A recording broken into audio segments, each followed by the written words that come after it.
I'm glad we're having this important discussion and want to welcome all of you to a family town hall on COVID-19 with Vice President Biden, Dr. Joe Biden, and former Surgeon General Dr. Murthy. We're also joined by three families who documented their lives here on YouTube. Curtis and Duana are parents to three, a family of five from Georgia, whose YouTube channel, The Curly Coopers, is centered around their family and faith. Next, we have Jeremy and Isaac. They are a father and son whose family currently resides in Puerto Rico. They document their family life on their YouTube channel, J House Vlogs. Finally, we are joined by Benji and Judy Travis, who upload daily videos of their life with their daughters in Seattle on their YouTube channel, It's Judy's Life. We're going to be taking this time to answer your questions regarding the current COVID outbreak. Now it is my honor to turn it over to Dr. Joe Biden and Vice President Biden, who will get us started. Thanks, Michelle. And I love your sweater with the flag on it. That looks great. Yeah. And I love that you're on Team Biden as well. So my name is Jill, and this is my husband, Joe. And your children may not know, but we have 3 children and we have 6 grandchildren. And so we've watched several episodes of your shows, and I love the way your kids interact with each other, with one another, and the way they interact with you. I think this is such a tough time for families to be going through, but I can see that really the children bring so much joy into your lives. And I think that's really what we need to get through these trying times is joy and kindness. And I can see that your children are very kind to one another. I think that's one of the things Joe and I try to instill in our own children. And so anyway, I really compliment you as parents because I know how tough it is. And so I just wanted to, and if the kids have questions, they can call us Nana and Pop. So it doesn't feel so formal because that's what we're used to. So anyway, thanks for joining us. And, we're happy to see all of you. Am I supposed to say something now? Yeah, you can say something. Well, hi, everybody. It's great to see you all. You have really great podcasts, all the families. You make so many people happy. You give a lot of people confidence. Look, this is a tough time. And it's a really tough time around the world, not just here in the United States. And it's particularly confusing, I think, for kids. At least we have grandchildren that range in age from seniors in law school to little infants. And the fact is that it's even confusing for some of them. Mm-hmm. But the thing I want to say to everybody is, my dad used to say that, out of everything bad, something good will come if you look hard enough for it. And there's nothing happy about this virus. There's nothing happy about what's happening to some people. But, as long as you keep listening to the docs, listen to the scientists, the parents are doing it, keeping social distance outside your home and inside your home with other people, that if they come in the house. For example, kids, we have, because I'm running for president, we have Secret Service all around the house. And when anybody comes in the house, they put on a mask and they put on gloves and they come in and they want to make sure that we're not communicating any possibility of the disease. But look, here's the deal. You have a lot of friends out there who are also confused, and a lot of them don't have the mommies and daddies you have. A lot of them don't have the kind of tight families you have. A lot of them are in more difficult situations. So I want you to think about them. Think about your friends who are in school still, not in school, but you go to school with, and kids that don't have as much. Some of them are really scared. Some of them are really worried, and they're not sure where this is all going to go. But, it's amazing that, what moms and dads are always able to do, especially in your families, is give people hope. Give not just you guys the hope and let you guys know things are going to get better. And by the way, I'm learning a lot like you all. Here I am. I'm used to being in a television studio or out standing before a couple thousand people talking. And here I am in my basement in a television studio. We've not done that before. So I'm trying to learn too.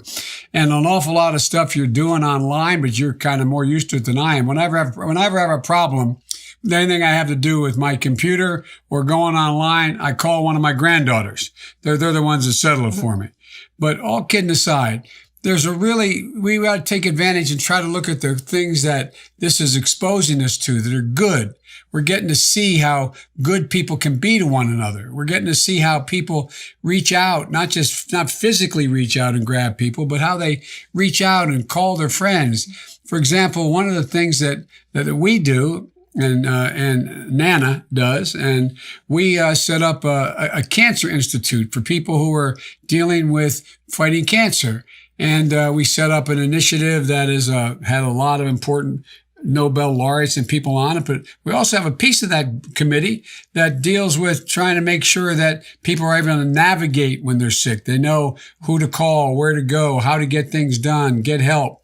And so Jill is working on a project with one of the women who organizes that for us in this foundation, that we're picking up the phone and calling people and saying, you're okay, you're not alone. We're sending emails to them, letting people know that we're out there, because this will get over. We have an awful lot of incredible scientists. You're going to hear from Dr. Murthy in a minute, who's a good friend of mine, calls me every morning with some other doctors. You give me an hour, anywhere from a half an hour to an hour brief on all that's going on around the world.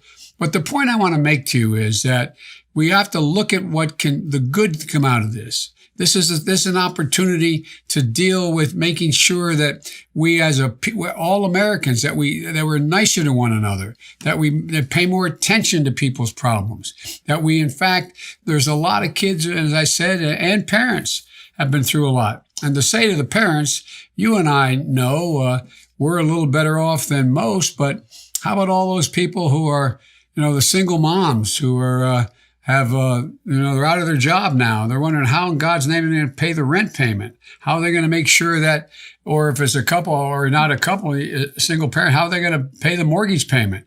What's going to happen? How do we take care of, for example, in dealing with kids doing homeschooling? A lot of you are very, very good at it, but a lot of people don't even have the broadband connections that get the high-speed internet to their homes. They don't have computers. So there's some kids and families that are more disadvantaged than others.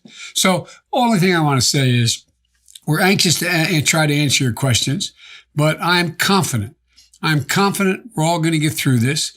Some people are going to get hurt. We got to make sure that we take care of the people who are in trouble, not just now, but after this is all over. There's a lot we have to do.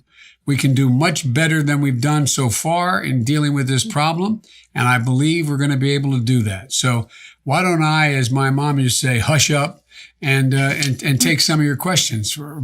Actually, both of us take some of your questions. Thank you so much, Vice President Biden. And Michelle, by the way, you are incredible. You are incredible. No, I really mean it.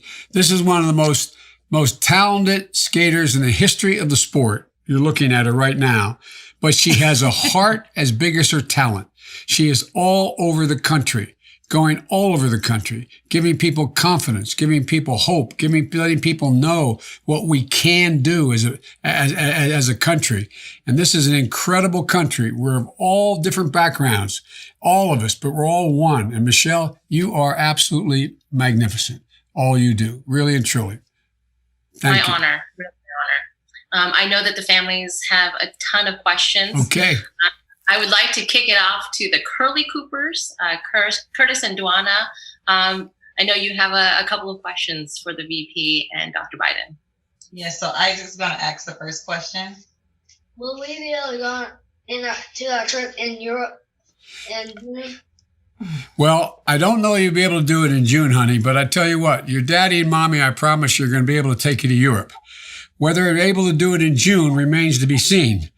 Now, I'm putting you on the spot, Mom and Dad, but I'm not sure. That may be a little early. It may not occur until the end of the summer or maybe even later. But I promise you're going to get there. Where in Europe were you going to go? Well, my husband was born in Germany, so we were going to start in Paris and then work our way to Germany for a week. But yeah. Where in Germany were you born? Steinfurt. Yeah, been there. Germany's a beautiful country, but I don't think you're going to want to leave Paris. That's the bad part of going to Paris first. But you're going to find Germany is a magnificently beautiful country as well. So you guys will get to go. You have your question? What will we do? What can we do to prevent this from happening again? Well, that's a really good question. Look, one of the things that we're learning, and your generation is going to be the best educated generation in the history of the world, just like the young millennials are now. You're going to be so much more advanced in access to science and technology and all the things that have to be done to deal with this in the future. But there's a virus.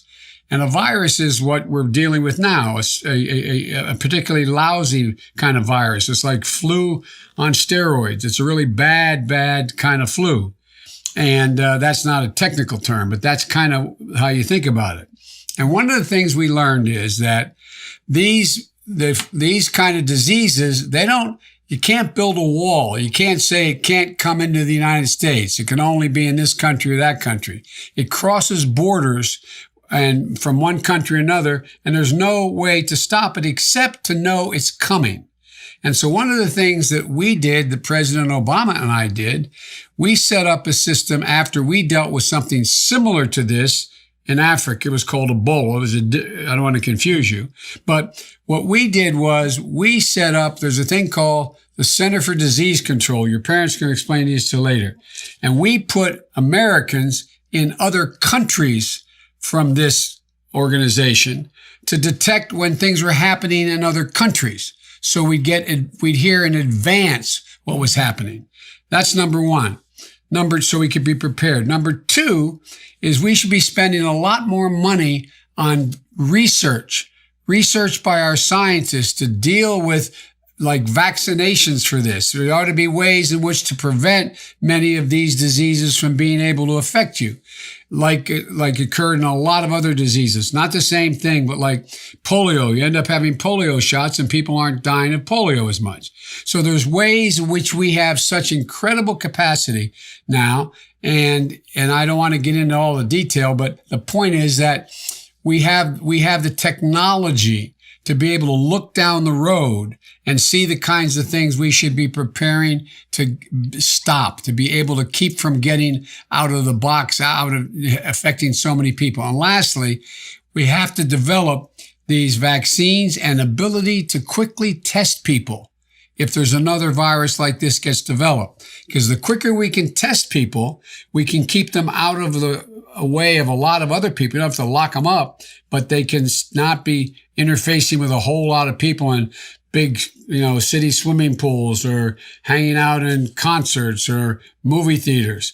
And we can prevent things from happening by identifying quickly whether or not someone has the problem, has the disease. And maybe Dr. Murthy has something he wants to add to that. Well, sure. Doctor, you want to add anything to that?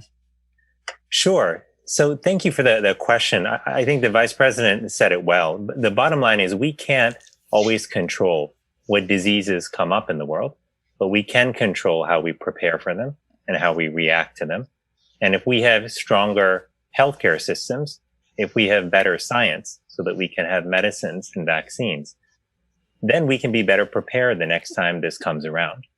The truth is it will come around again, something like this, because we know, and the Vice President and Dr. Biden know, that every few years we have a virus like this, not as bad as this one, but every few years a virus like this comes around. And so we've got to be prepared the next time this happens. Well, thank you for answering that question for us. Sorry, I had to lay Zaza down for a little nap. Understand. We remember. Thank you, Dr. Murthy, and thank you, Curly Coopers. Next, I'd like to turn it over to Jeremy and Isaac of J House Vlogs, who also have a couple of questions. Yeah, all of this really started hitting home for us. We got a call from my mom and my stepdad, who are in their 60s and 70s, and they told us that they were diagnosed with COVID-19.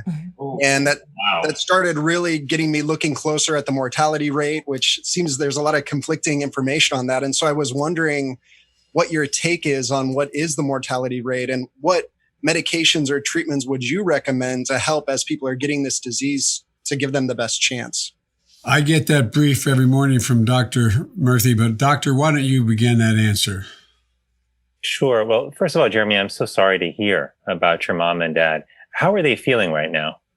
They seem to be doing better. Their doctor did have them prescribed on hydroxychloroquine. I don't know if I said that right, but we've been able to see them moving around and they seem to be doing well. We just have heard reports of how quickly it can turn bad. And so we keep calling and checking in and making sure that they're doing their daily calls to the doctor and really watching it closely. But right now, from everything we can tell, it looks like things are improving instead of deteriorating. Well, that's really reassuring to hear, Jeremy. I know you've probably been listening to the news and hearing that people who are older are more at risk, and that's true. And you've probably also been hearing that this is a much more severe illness than the flu, which is also true. But there is some good news. The first is that the vast majority of people who get COVID-19 get better. And that includes the majority of people who end up having to be hospitalized. I'm grateful that your parents are not in that category. And it's a really positive sign that they're continuing to get better. But the second bit of good news here is that because this is such a crisis for the world, we have scientists all over the world who have come together to work as hard as they can to find a medication that could treat this virus and to ultimately develop a vaccine. Now, we don't have a medicine yet. There are medicines like hydroxychloroquine, which are being experimented with to see if they might help. They might, they may not. We don't know yet. And hopefully we'll find out soon. But in this time, like when we don't yet have a medicine, the most important thing we can do is to make sure that number one, they're getting plenty of rest. Number two, that they're staying hydrated and well nourished in terms of their food intake. Number three, I would never forget how important it is for them to have emotional support. And that's why I'm so glad that they have you and that they've got your family to support them, to be there for them. We know now that our mental health is deeply connected to our physical health. And if they've got what they need for their bodies, if they've got the support from you, then I think that they're going to be well on their way to recovery. I think that last point's important. They have you. Yeah. It's really important to reach out. Yeah, we live far away. We're here in Puerto Rico and my mom's in Arizona, but I do have a sister who's there and they've been dropping off groceries and doing what they can to help them in any way possible. So we're really happy that they're right by family. Yeah. So you got family sitting right next to you. You got to be patient. We dads are hard to raise, so be patient, okay? Okay. And All Isaac, his siblings are outside playing. Good. We know we Jeremy, should. do you have any other questions? Or is that the one? Yeah, Isaac had a question he wanted to ask. We know we should wash our hands and stay home, but what other advice would you give to people going through this right now? Well, first of all, make sure when you're outside, even in the yard, if any of the kids come up or around, just don't get too close. We got to stay away from one another for a while. And that's number one. Number two, make sure that you, in fact, if you're going to sneeze, you don't just sneeze, you sneeze into your arm like I'm putting my hand up now. You got to make sure that you, in fact, make sure you're eating a good diet. I'm sure your mom and dad are taking care of that for you, but you got to eat, as the old joke goes, you got to eat your vegetables. And number three, make sure you get rest. Don't get overtired. And one of the ways to do that is to vary your day a little bit too, because you're probably doing some online stuff. Are you doing anything for school right now? Yeah, I am. Yeah. I'm doing all my Spanish and math as well as a lot of reading. So. Well, good for you, man. Mrs. Biden's a school teacher, an educator, and you just made her smile. Are you getting exercise as well? What are you doing for exercise? Sometimes we bike a little bit or we have a trampoline. So that's helpful. Uh-huh. Well, oh, good. Yeah, Good. That's what we both have bikes and we've been going out on our bikes or taking walks and just to get outside and get some fresh air. It just lifts your spirits, I think, once you're in the house all day or if you're hearing the news so much. It's just, nice to take a break from it once in a while, I think. Well, thank you, Jeremy and Isaac. Our thoughts are with you and wish your mother the best as she recovers. finally we have a couple of questions from Benji and Judy Travis of It's Judy's Life. Okay. Hello, Mr. Vice President and Dr. Biden. Thank you so much for taking time Hi. to chat with us. Okay, so I'm a mommy vlogger on YouTube, and I have a lot of people that watch us that are expectant moms, or they have toddlers at home. And I just want to know what extra precautions should we be taking as expectant mothers. I'm also expecting my 4th daughter. Oh, Congratulations. Yeah. I have Thank 5 you. girls in my family. Oh, you did? Okay, I might need some tips. But not only for expectant mothers, but mothers with infants and newborns. What kind of tips can you give us, and extra precaution tips? Well, I'm going to ask Dr. Murthy to, because he and I have talked about that on the phone before. And there's some evidence that, as I understand it, doctor, that expectant mothers, their children, their babies are no more at risk. But why not let the doctor speak to that? Well, thank you, sir. And first of all, congratulations, Judy. So excited for you about the wonderful addition to your new family that's coming. And I'm so glad that moms out there who are expecting have you as a source of information. I know this is a really scary time for new moms and for new dads who are worried about the health of their child. And the good news is that so far there isn't evidence of bad outcomes for newborns whose mothers have COVID-19. But we've got to be really careful with pregnancy. We know that pregnant moms, that their immune system tends not to be as good as fighting off infection as a mother who's not pregnant. And we also know that we're learning every day about this virus and what it does. So we've got to, I think, approach pregnancy with an abundance of caution. And that means that the things we're asking people to do in terms of washing their hands regularly, not touching their face when they go outside, making sure you're at least 6 feet away from people who are outside of your immediate family at home, and also making sure that you're just not going out as much as possible, that certainly you're not going to crowds, but you're avoiding interactions with people who you may not know where they've been from. These are all the more important when you're pregnant. One other thing I want to mention here is that I know that for many pregnant women, going to the doctor for your prenatal visits might be more scary in a time like this, when you're hearing about COVID-19 everywhere and you don't want to interact with other patients who may be sick.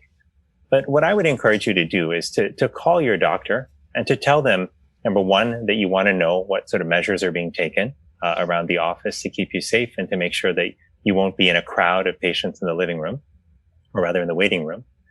And I would also ask them what resources are available to do visits by phone or via telemedicine. And we can't always do visits, from remote, but sometimes there are some issues or concerns that we can take care of from afar. So all this to say that, we have good reason right now, at least, to believe that pregnant moms should be okay, but we've got to be cautious, extra cautious with them. We want you to be okay. We want your child to be okay. And hopefully if we take these precautions, if you stay in touch with your doctor, ask the questions that you've got the right to ask, hopefully everyone will come through this and do okay. Thank you, doctor. But what about mothers that have infants and maybe they have flu-like symptoms, but aren't positively tested with COVID-19? What kind of precautions should they do with their baby in terms of breastfeeding, for example? That's a great question, Judy. I'm glad you asked. So right now, there is no restriction that public health authorities have issued about not breastfeeding your child if you're concerned that you may have COVID-19, or even if you have it. What we are recommending is that before you breastfeed your child, that you actually wear a mask, since you'll be in close proximity to the baby. And we're also recommending that you make sure you're washing your hands on a regular basis, especially before you hold your baby to breastfeed.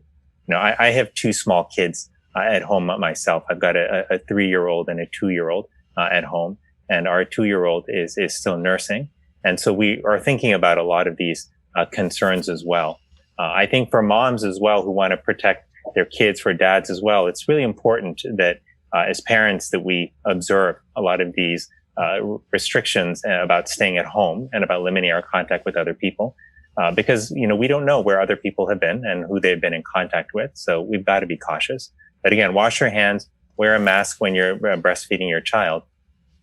But as far as we know right now, children actually seem to do quite well when it comes to the virus. They seem to be at much lower risk of bad outcomes compared to adults and people who have other illnesses like diabetes or high blood pressure. Thank you. All right, I got a question. Hello, my name is Benji Travis. Mr. Vice President, it's an honor to be speaking with you, Dr. Biden as well. Thank you. We really appreciate what you guys are already doing for this country. And both my wife and I, we are military brats. So both of our fathers served in the Navy 20 years as chiefs. And it's really important to serve the government and this country and the chief, commander in chief. However, to be honest, what they're really protecting is their families, right? Their communities. And so with the government supporting, with the stimulus, how are you going to make sure that money, that financial support is going to get to the working families of this country and not just fill the pocketbooks of CEOs and corporations, and make sure to get this country going in the right direction? Well, before Joe starts, I just want to say, Benji, thank you for your service.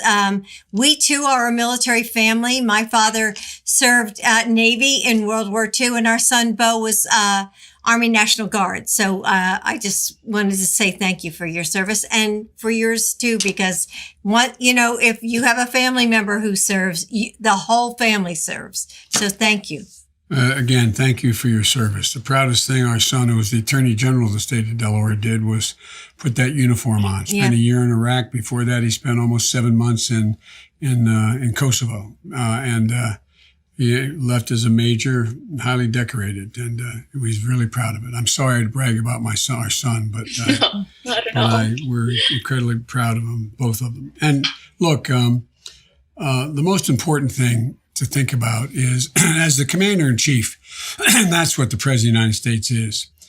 The commander-in-chief has, in this case, dealing with this COVID-19, he has an army, and his army his generals are the doctors and the nurses and everyone else who is taking care of making sure people are together, whether they're military or not. And one of the things that he has a great opportunity to be able to use a power called the Defense Production Act. And under that act, it can be used in wartime, but you can implement it any time when there's a crisis. And he is able to go to existing corporations or centers, businesses, and say, look, we want you to stop making automobiles. We want you to make, as he did with General Motors, finally, we want you to start making respirators, because we don't have enough in the United States of America or around the world to keep people alive when they're in the hospital. He can use that same power now to make sure that the first responders have the gloves, have the masks, have the gowns, have the shields on their faces. And quite frankly, he's been awful slow in getting that going. And we should be much more aggressive in being able to do that. Thirdly, when you talk about what the money that was passed to help people who are in economic distress. And in economic distress. One of the things that when I put together this 19-point plan is suggesting what should be done, because I'm no longer in the United States Congress, is that the money for corporate America is only for one reason. There's, of the $2 trillion, $500 billion of that is for corporate America, but it's for one express purpose. The employees, not the CEOs, not the stockholders, not being able to buy back your stock. It's for the employees. And as a matter of fact, they set up on that system, we're having a little bit of a tussle with the White House now, what they call an inspector general. And that is an outside expert who comes in and watches over exactly how the money is spent and reports on how it was spent. The reason I know something about this, when we were going through the economic crisis, when the market crashed, financial crash, I got put in charge of the $900 billion Recovery Act, which was one that kept us from going into depression. And every single solitary day, I was on the telephone 5, 6, 7 times a day with governors and senators and congresspersons, telling them how they could spend it, what they could use it for, and putting together an inspector general as well as an entire organization within the White House so everybody knew where to go to get an answer immediately when they figured, well, how am I going to get what I've been promised? So the whole idea in the corporate side is to keep people employed, to keep them employed. Now, there's a second piece, and I know it's not what you asked, but it relates. The second piece is that an awful lot of people the vast majority of the employers in America are small businesses. And a lot of small businesses are getting hurt very badly. They have to shut down a whole range of things. And so the Congress set up a proposal where the small business can go out and borrow money to stay afloat, to keep their businesses going. And if they keep their employees on the payroll, let's say I'm going to make it easy for me. If they borrow $10 and that's to pay their rent and to keep their supplies, etc., and in addition to that, they're going to keep $4 for that to keep employees on the payroll. Guess what? When they pay it back, they only have to pay back $6. They don't have to pay back anything but here's the problem. A lot of banks are not used to, they're good folks, but they're not used to getting money out the door quickly for small businesses. And so there has to be a sense of urgency of getting the money out the door so people are okay. The last piece is this unemployment insurance. We have the Congress, at the suggestion of, many people, myself included, has made it, you can be made whole in your state if in fact you are making up to $75,000 a year. What will happen is the unemployment rate that you'd get in your state for having been employed would be added to on top of that another $600, so that you would be made whole up to a salary of $75,000. If in fact, but the hard part is, because of the gigantic increase in unemployment claims, over 3 million recently, the unemployment agencies in each of the states aren't ready to be able to get it out the door quick enough. So that's why they put money in for $500 million to help train people to go immediately in, to add people to the unemployment office so people get their check, because it's life and death for many people, particularly people who are hourly wage people who in fact are trying to figure out how they can pay their mortgage, how they can keep their rent if they don't have a home, how they pay their rent.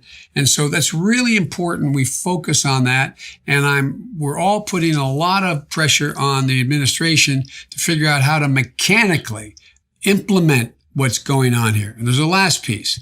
If in fact you are, if you're in a situation where you are making a family of 4 making less than basically $125,000 a year, everyone in that family would get, the husband and wife would each get a $1,200 direct cash payment from the IRS. And for each child, you get $500. So if you're making, say, $125,000 and you're a family of 4, the children each get $500. That's $1,000. And you each get $1,200. So that's $3,400 would come into the family. But the problem is they haven't set the mechanisms up. And so it's all about implementation. And so a lot of us are putting as much emphasis and pressure on making sure this money gets out. There's an urgency to it. I'm sorry to go on so long, but a lot of people don't know that what they have to do to qualify to get this done. I appreciate it. One more thing I want to add. Thank you so much for honoring our fathers. They're the ones that served in the military. We were just military brats. So I don't want to give them and take credit for their service to this country. You served too. You served too. Yeah, you served too. You know, there's a famous expression from the poet Keats. He said, they also serve who only stand and wait. When Bo was in Iraq in the middle of a war, every morning I'd go in before she'd go to school. She'd be standing over the sink, drinking her coffee and saying a prayer. So every single person. So that goes for the kids too, but thank you. Thank you. Well, thank you so much, Judy and Benji, for those questions. Sadly, we're wrapping up the Q&A part of this. I want to thank all families for participating, Dr. Murthy as well. It is so important to get accurate information out there during these very challenging times. I've really enjoyed having the opportunity to be part of this conversation with all of you. And I'm going to turn it over to Vice President Biden, who has a few words to close us out. You have anything to say, baby? No, go ahead. Well, look, the American people are absolutely, really and truly incredible. You know, I started off when I decided to run, I said we had to restore the soul of America. We're seeing the soul of America come out now. We're seeing people reach deep down and helping other people. We're seeing the idea that it's not just me. It's something bigger than me. It's bigger than us. It's about all of us. And we're going to get through this. We really are. And we're going to come out better for it. But we can't forget the people. We can't forget the people who get hurt. People will get hurt in this process. Families will get hurt. And any of you who've lost a son, a daughter, a husband, wife, you know what it's like. It's just this giant void. And we have to be sensitive to the people who had losses, but embrace them. But they're going to be okay too, because whoever they lost is still inside them, still part of them. But we got to remember, a lot of people are hurting. A lot of people are going to be hurt when this is over, and we've got to make them whole. And we can. We can. That's what we do in the United States. That's what the United States does. That's what makes me so darn proud to be an American and look at that flag on your chest. Really. Thank you all. Thank you. Stay safe. Stay healthy. Thank you so much. Thank you. Yeah, we really appreciate it. Bye-bye. You guys are great. Thank you.